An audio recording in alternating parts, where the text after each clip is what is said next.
Well, as what the thumbnail says, we are going to focus on getting just the block assembled for the 185 scrap metal. Try to make this video series on assembly, do certain things, like the engine, fuel tank, and anything else as its own little setup. And then we'll do a final assembly of all the big components together. So without further ado, we're going ahead and we're going to get started on this. Hopefully I've got everything out here.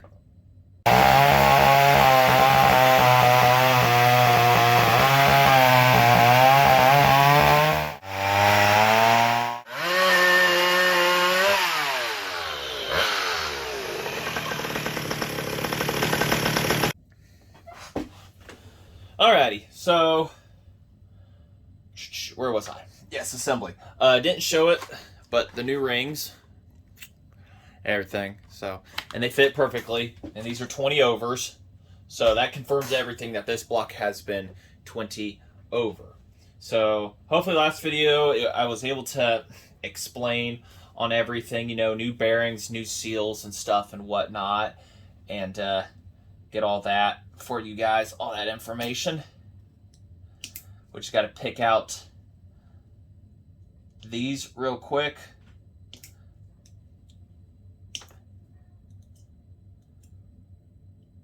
Should have had these ready for you. There we go. There's one.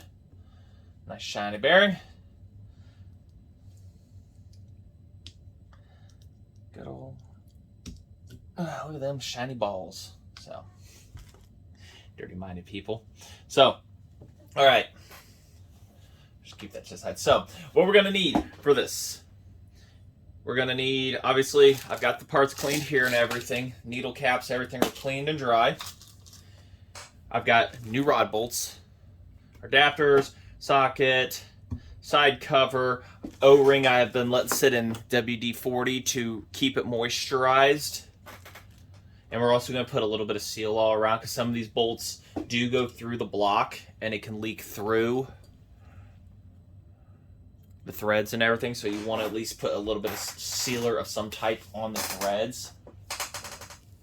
Petroleum jelly to hold the needles in place. 2-stroke oil is always nice to have laying around for this. You never know what you're going to need for any of this. So,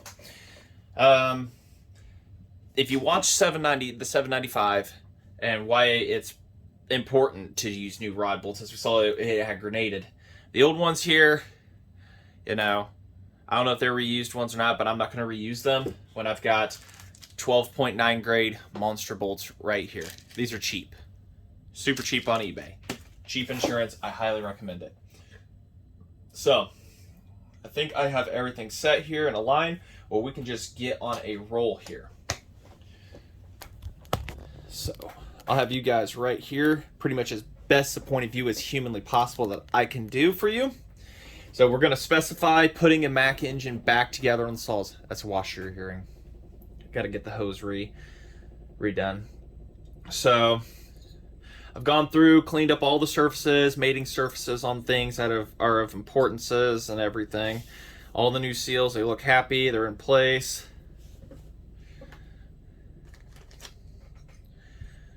So first thing we're going to need is our piston. Now make sure this is open. Closed. Closed side goes to the exhaust, all right? If I got enough lighting, I might have to. I need to upgrade the lighting in here is what I need to do. So you want to put this, and these are tapered already on the cylinders. There's already a taper at the bottom right there. What if I turn the light on for the video? Give a little bit extra, shine something here. I don't know, does more light really help or hurt us? So if you've got your ring grooves cleaned out properly and everything, brand new rings should act just like a piston press, or a ring compressor, I mean. Okay. There we go.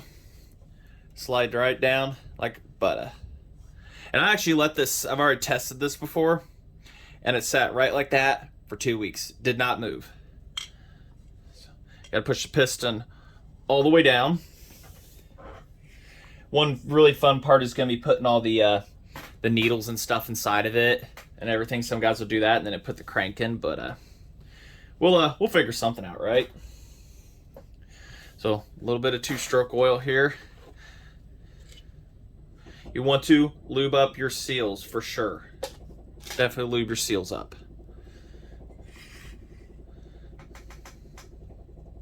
Grease them, lube them.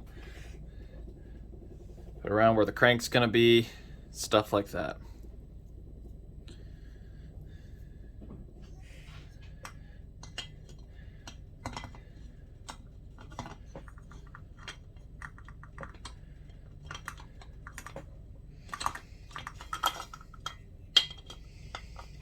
How I got this out the last time, I don't remember. It's a very oversized bearing for the job. There we go. And now, the key is, they say you put the side cover to compress this in and everything, but we're just gonna give her some love taps here. Make sure we're not on anybody or anything we shouldn't be. I'm pretty sure you could just press it into place.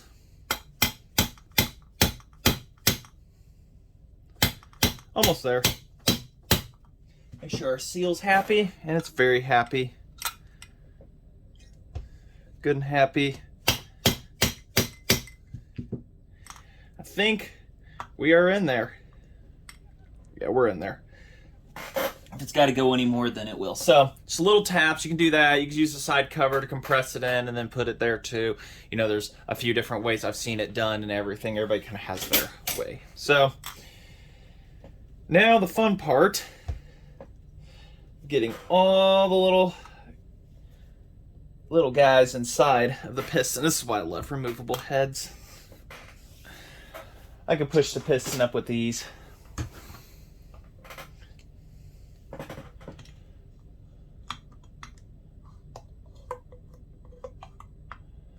So now we've got that pulled up. We will go ahead and put all of our caps in here. We'll hold her steady. Some guys also put them around the crank journal too. We'll put them around there using petroleum jelly or grease. You know, petroleum jelly, I was told by cart guys to use that because it'll wash out faster and you can get your good 2-stroke oil in there first. So it just, I don't know. I was using wheel bearing grease. I was told this has been bulletproof too. So that's how you keep all your needles in. Put half of them in here, like 13 of them, I think it is, 12, 13, or 12 or something like that. There's like 24 in a set. Grease it, put them in there, and we will carefully push our piston down to get it around. Just enough to where we can get the crankshaft and everything in place. And then we will get our cap ready, butt this up to the piston, to the connecting rod, I mean. And then put our cap on carefully, get some new hardware, put it in enough to hand tight it down, and then we can do our final torque spec of 90 inch-pounds. That is very important to do. 90 to 110. So I go for 90, haven't had a problem yet. So I'll go ahead here.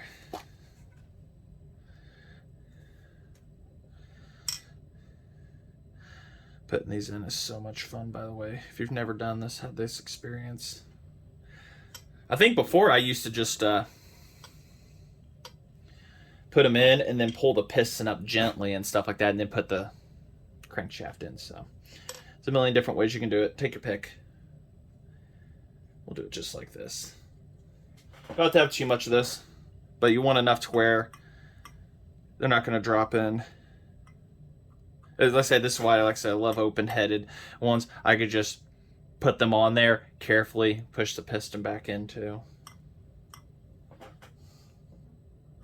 Cart engine, the world.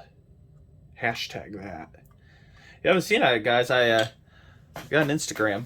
Go ahead and check that out. I'll put a link into it in the description. Kind of gives a little pre-update on things. It's kind of where having a good pair of pliers helps. Like I said, I know I'm doing this different than, somehow I'm doing different than I normally do. So you put in 1. There's 1 of a million. Pull the piston up high enough. There we go. And we can put them all in. So I'm going to go ahead, time lapse that. I'll bring you back here in a moment. And like I said, just put them all in a line and we'll be set. All right, we're ready. Both caps are loaded. Now, gently move you. Got a finger through the bottom port.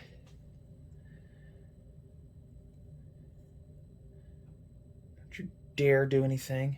We'll pull the piston up ever so carefully to the crankshaft, keeping the bearings in.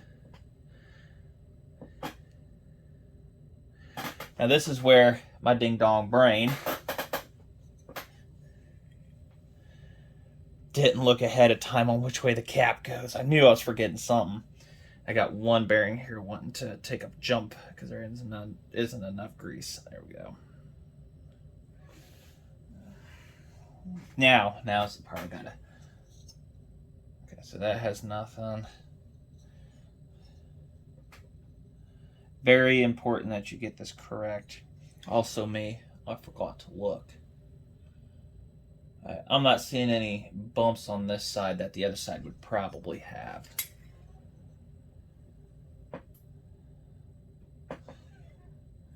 Well, you'll know real quick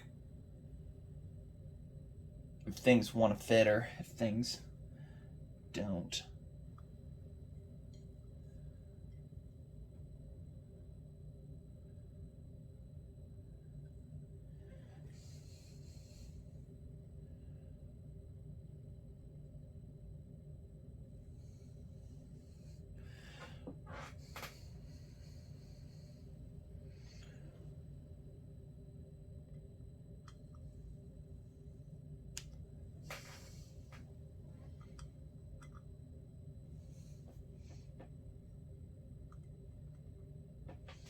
I'm going to have to take a second look and see if...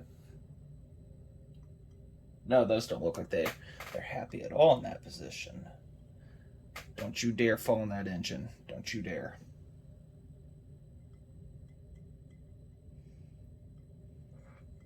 Keep the pressure. This is the nerve-wracking part.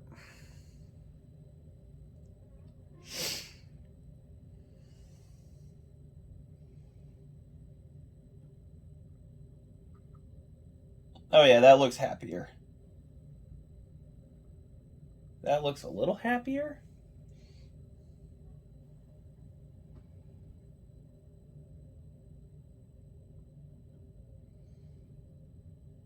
Nope. I can see it now. I see it. The angled brake in it.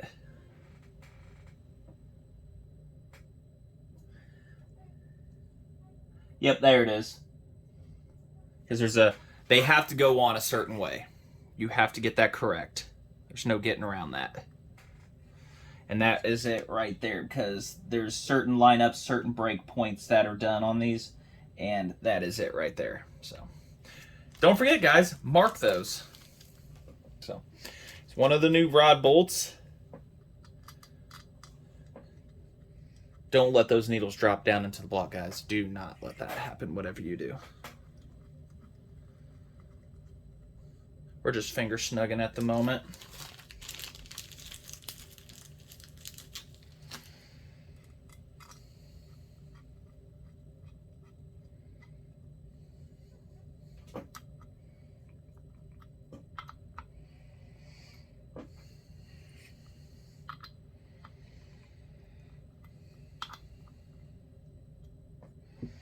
Make sure there's no binding here real quick. Oh yeah. Which way is the correct direction? This way. There we go. I don't feel any binding, nothing of that nature.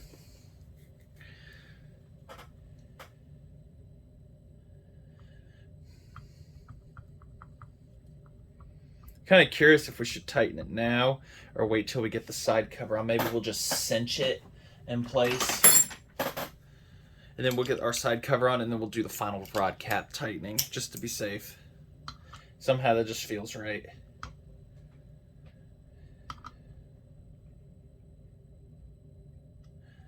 There we go. Get that side cover on place. But that feels incredibly smooth. That feels real good. Like I say, because of the crankshaft not being perfectly lined up like it should be, I think it'd be best if we did it that way. Not that I've been told that way or anything. It's just feels right. So, all right, we'll go ahead. I'll get the side cover here ready and everything. Dig my seal all out here. Make sure it isn't clogged up, and then we'll get the side cover on. Get this O-ring cleaned off. All right, so the 185 was one of the models that used an O-ring to seal off. However, I'm not going to put 100% faith into that. It worked, but this O-ring, I don't know the age on it or nothing. Even though it fits, that's why I soaked it in WD-40 to help give it a little bit of retaining value.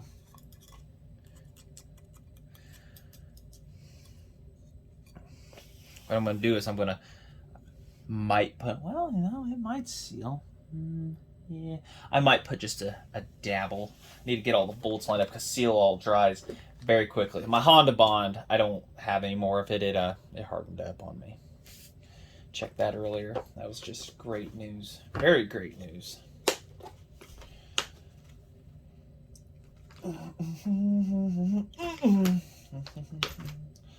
That's why it's good to also label all your nuts and bolts.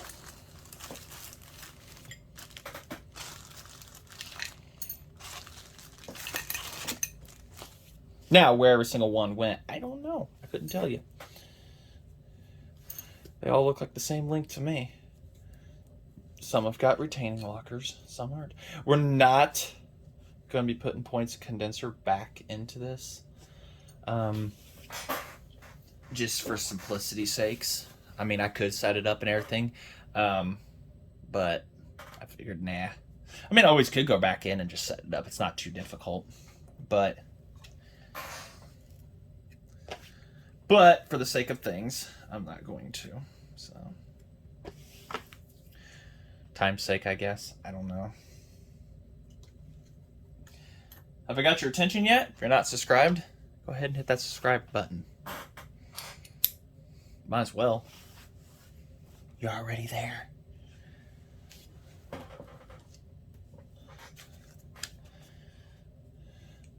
Oh, shit, I need the extension, actually. Famous last words, anybody? All right, so we'll just put sealer on all of them. And it's just, like I said, seal all, it's fuel resistant, stuff like that. I've used it on about everything on the face of the earth. A little goes a long ways here.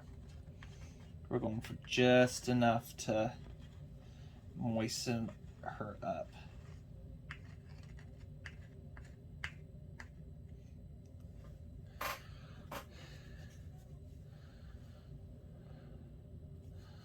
Sure, we'll worry about that here in a second. All right. Not forget anything? Other than the orientation? Thank you. I heard you. I heard you say it. Lube the seal.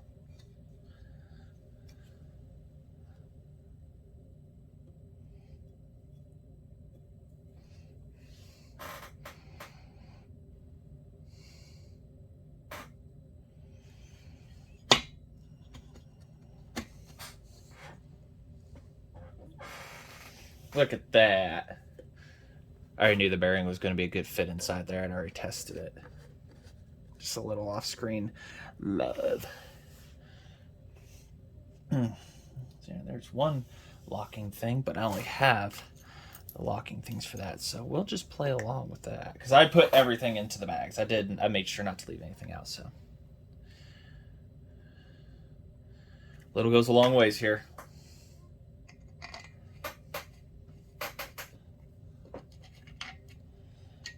Going across pattern.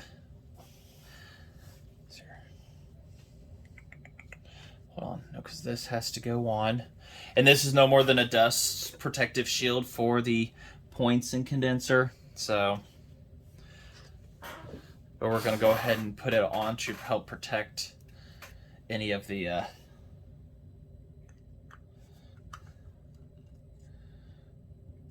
components here.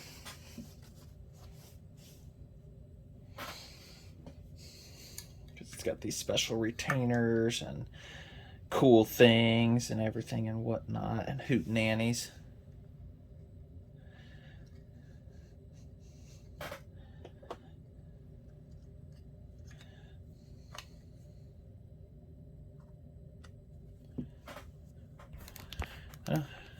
I really need to look at my camera more. See where you guys are looking at. And of course I put that one in early.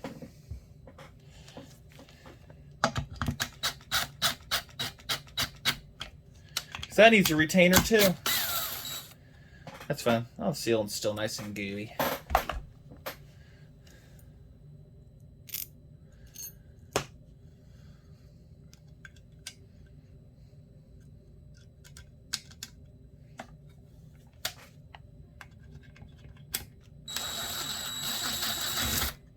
don't even think I put this retainer thing, this cover, back on the 640 when I rebuilt it a few years back.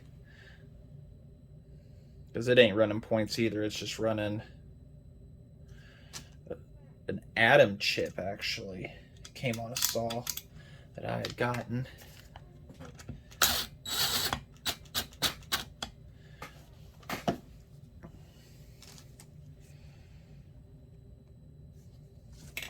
Not difficult. See? There's nothing difficult here yet.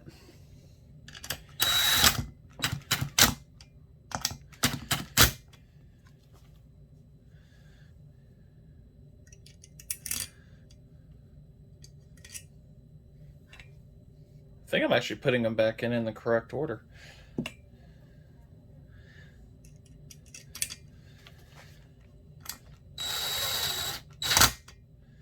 And then this one, because this one locks, this one has a lock, this one has a lock, this one, this one. There's only one option left for this one to go, and that is to the top. As I was logically thinking to myself, where does that one go the entire time I've been assembling this?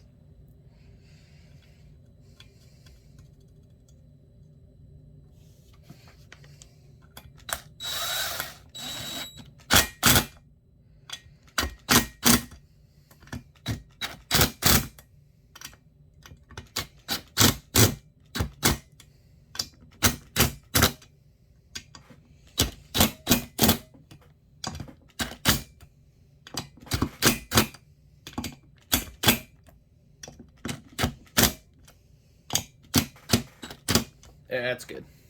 That's good. Alrighty. So now we gotta fold over the retainers and torque the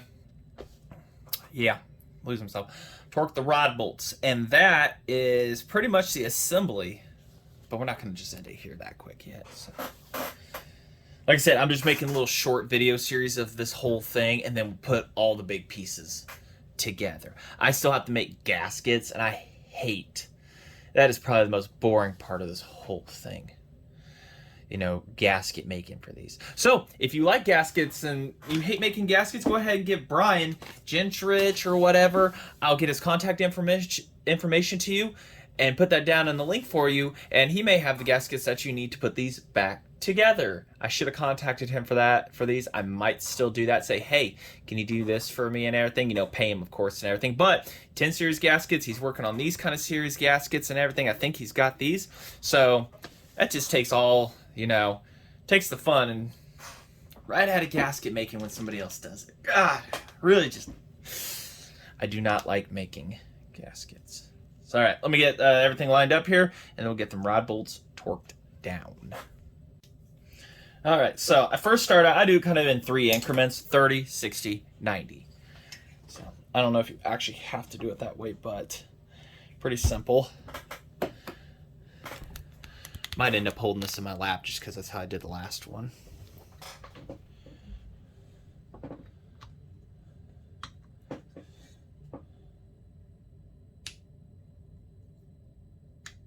30. Sure that's down and good and inside the bolt there. Okay, we're already at 30 on that one. Take her to, there's 50, 60,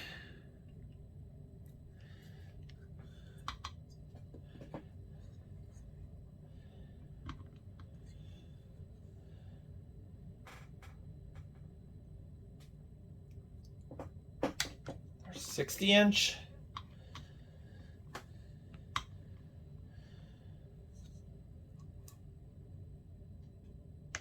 There's 60.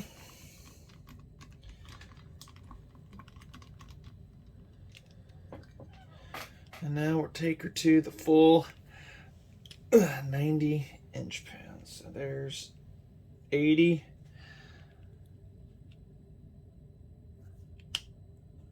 90.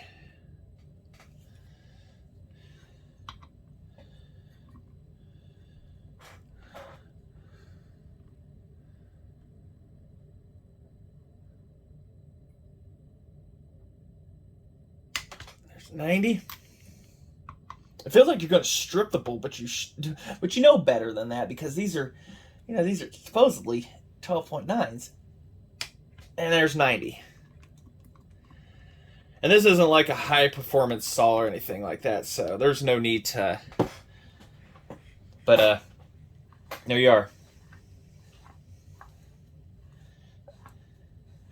And the flywheel we'll put on, we'll cover that during the ignition system and everything, and check for spark at the time of. But yes, I did also pre-lube the cylinder up before I started, because like I said, the piston sat in there and there was lubrication, so it has plenty of lube in there, and that turns just wonderfully. There's no binding or anything,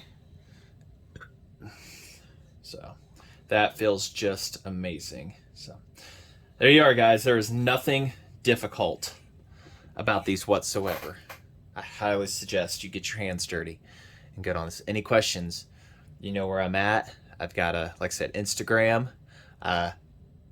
Facebook, Modified Saws, McCulloch Chainsaws North America. You can find me and many other helpful people in and stuff like that. I think this saw's going to live again. I honestly do. What do you guys think? Let me know in the comments. So, all right, I just want to say thanks for watching. And any questions, like I say, comments, stuff like that, you know where it's at. A little fun fact, and if I didn't say it the last one, the 185 and the 181 HD are factory with a 3.6 to 1 gear ratio. But we'll get more into that in a little bit, and I'll go into further explanation of it. So, all right, so I want to say thanks for watching, and like I say, like, comment, subscribe. You know where to find me, and many more of these videos. So, thank you.